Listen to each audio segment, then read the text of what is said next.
Assalamualaikum warahmatullahi wabarakatuh. Alhamdulillahirrabbilalamin.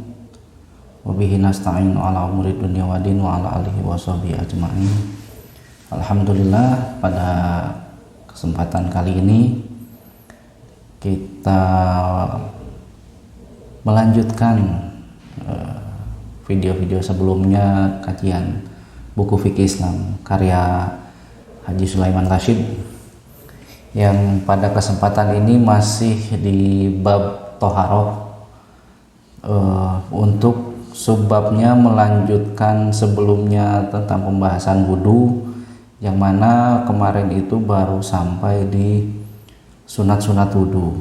Nah, pada kesempatan kali ini kita lanjutkan membahas tentang hal-hal yang membatalkan wudhu. Hal-hal yang membatalkan wudhu adalah sebagai berikut. Yang pertama yaitu keluar sesuatu dari dua pintu atau dari salah satunya, baik keluar itu berupa zat angin yang biasa atau tidak biasa seperti darah, baik yang keluar itu najis atau suci seperti ulat. Sebagaimana firman Allah Subhanahu wa taala dalam surah An-Nisa ayat 43, A'udzubillahi minasyaitonirrajim. Au jaa ahadum minkum minal ghaid, atau keadaan seseorang datang dari tempat buang air. Dalam ayat tersebut, orang yang datang dari kakus, kalau tidak ada air hendaklah ia tayamum, berarti buang air itu membatalkan wudhu. Sabda Rasulullah Shallallahu Alaihi Wasallam, qala Rasulullah Sallallahu Alaihi Wasallam, la yaqbalullah, Allah tidak menerima salata ahadikum, salat seseorang, idza hadasa hatta yatawaddo, apabila ia berhadas atau keluar sesuatu dari salah satu lubang kemaluan sebelum ia berwudu. Sepakat para ahli hadis. Menurut tafsiran Abu Hurairah, ahdasa itu artinya keluar angin. Tetapi menurut Syaukani, segala yang keluar dari kedua lubang kemaluan. Sabda Rasulullah Shallallahu Alaihi Wasallam itu kembali melihat untuk nomor 4 dari pasal benda-benda yang termasuk najis. Nah, itu yang pasal 4, benda-benda yang termasuk najis itu segala benda cair yang keluar dari dua pintu, ya. Yang diriwayatkan oleh Imam Muslim, beliau menyuruh orang yang keluar majlis supaya berwudu, terkecuali sesuatu yang keluar dari pintu-pintu yang lain atau keluar dari anggota yang lain, semua itu tidak membatalkan wudu. Itu tadi menurut tafsiran Abu Hurairah. Oh, ini yang terakhir yang menurut Syaukani. Yang kedua, hal-hal yang membatalkan wudu adalah hilang akal. Hilang akal karena mabuk atau gila juga batal wudu karena tidur yang tidak tertutup tempat keluar angin. Adapun tidur yang tertutup pintu keluar anginnya, seperti orang tidur dengan duduk yang tetap, tidaklah batal wudunya. Jadi duduk yang tetap itu yang kalau tidur kepalanya tidak bersandar, ya. Kalau itu bersandar batal. Sabda Rasulullah Sallallahu Alaihi Wasallam, al-ainani wika usahi, fa idza namatil ainani talaqal wika, faman nama falyatawaddo. Kedua mata itu tali yang mengikat pintu dubur, maka apabila kedua mata tidur, terbukalah ikatan pintu itu. Maka barang siapa yang tidur, hendaklah ia berwudu. Hadis riwayat Abu Daud. Adapun tidur dengan duduk yang tetap keadaan badannya tidak membatalkan wudu, karena tiada timbul sangkaan bahwa ada keluar sesuatu daripadanya. Ada pula diriwayatkan oleh Imam Muslim bahwa sahabat-sahabat Rasulullah Shallallahu Alaihi Wasallam pernah tertidur, kemudian mereka sholat tanpa berwudu lagi.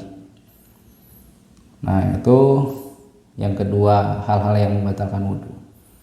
Lalu yang ketiga yang membatalkan wudu adalah bersentuh kulit laki-laki dengan kulit perempuan. Dengan bersentuh itu batal wudu yang menyentuh dan yang disentuh, dengan syarat keadaan keduanya sudah sampai umur atau dewasa dan antara keduanya bukan mahram, baik mahram turunan, pertalian susuan, ataupun mahram karena perkawinan.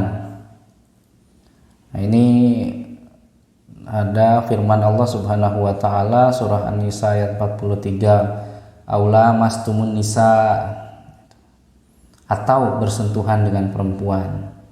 Nah, ini pendapat tersebut menurut mazhab Imam Syafi'i. Sedangkan mazhab lain ya yang membatalkan bersentuhan kulit laki-laki dengan perempuan itu pendapat menurut mazhab Imam Syafi'i. Sedangkan mazhab lain ada pula yang berpendapat bahwa bersentuh laki-laki dengan perempuan itu tidak membatalkan wudu, tetapi yang membatalkan wudu ialah bersetubuh. Pendapat itu berdasar juga dengan ayat tersebut, ya, An-Nisa ayat 43. Mereka menafsirkan kata-kata lamastum dengan ayat tersebut ialah bersetubuh. Itu hal yang membatalkan wudu yang ketiga.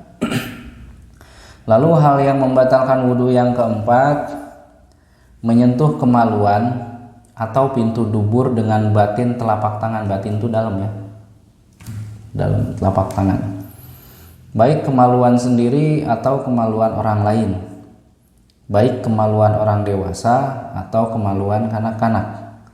Menyentuh ini hanya membatalkan wudu yang menyentuhnya saja. Sebagaimana sabda Rasulullah Sallallahu Alaihi Wasallam, an Ummi Habibah qalat, sami'tu Rasulullah Sallallahu Alaihi Wasallam yaqul, man massa farjahu falyatawaddo. Dari Ummi Habibah, ia berkata, saya telah mendengar Rasulullah Shallallahu Alaihi Wasallam bersabda, barang siapa menyentuh kemaluannya, hendaklah berwudu. Hadis riwayat Ibnu Majah dan disahkan oleh Ahmad. Sabda Rasulullah yang lain, an Bushrata binti Sofwan annan Nabiyya Shallallahu Alaihi Wasallam qala, mamassa dzakarahu fala yusolli hatta yatawaddo. Dari Busrah binti Sofwan, sesungguhnya Nabi Shallallahu Alaihi Wasallam pernah berkata, laki-laki yang menyentuh zakarnya atau kemaluannya, janganlah sholat sebelum ia berwudu. Riwayat 5 orang ahli hadis. Kata Bukhari, hadis ini paling sah dalam hal ini. Dalam hadis tersebut teranglah bahwa batalnya wudu ialah orang yang menyentuh kemaluannya sendiri. Apabila menyentuh kemaluan orang lain karena keadaannya lebih keji dan lebih melanggar kesopanan, apalagi menyentuh kemaluan orang lain karena keadaannya lebih keji dan lebih melanggar kesopanan. Ulama yang lain ada yang berpendapat bahwa menyentuh kemaluan itu tidak membatalkan wudu. Mereka mengambil alasan dengan hadis Tolak bin Ali. Sabda Rasulullah Shallallahu Alaihi Wasallam, ar-rajulu yamussu dzakarahu alaihi wudu'un. Faqala Rasulullah Shallallahu Alaihi Wasallam, innama huwa bid'atum minka. Seorang laki-laki menyentuh kemaluannya, lalu ditanyakan apakah ia wajib berwudu. Rasulullah SAW menjawab, zakar itu hanya sepotong daging dari tubuhmu. Riwayat Abu Dawud, Tirmizi, Nasai, dan lain-lain. Nah, itu 4 hal, khususnya menurut mazhab Imam Syafi'i, 4 hal yang membatalkan wudu. Kita ulang. Yang pertama adalah keluar sesuatu dari 2 pintu atau dari salah satunya, baik keluar itu berupa zat atau angin yang biasa atau tidak biasa seperti darah, baik yang keluar itu najis atau suci seperti ulat. Lalu yang kedua, hilang akal. hilang akal karena mabuk atau gila. Juga tidur yang tidak tertutup tempat keluar angin. Lalu yang ketiga, bersentuh kulit laki-laki dengan kulit perempuan. Lalu yang keempat, menyentuh kemaluan atau pintu dubur dengan telapak tangan.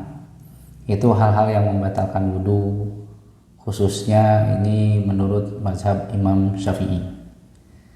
Demikian pada kesempatan kali ini bagian hal-hal yang membatalkan wudu. Sementara sampai di sini subbab tentang wudu selesai. Demikian, kurang lebihnya mohon maaf. Billahi taufiq wal hidayah. Assalamualaikum warahmatullahi wabarakatuh.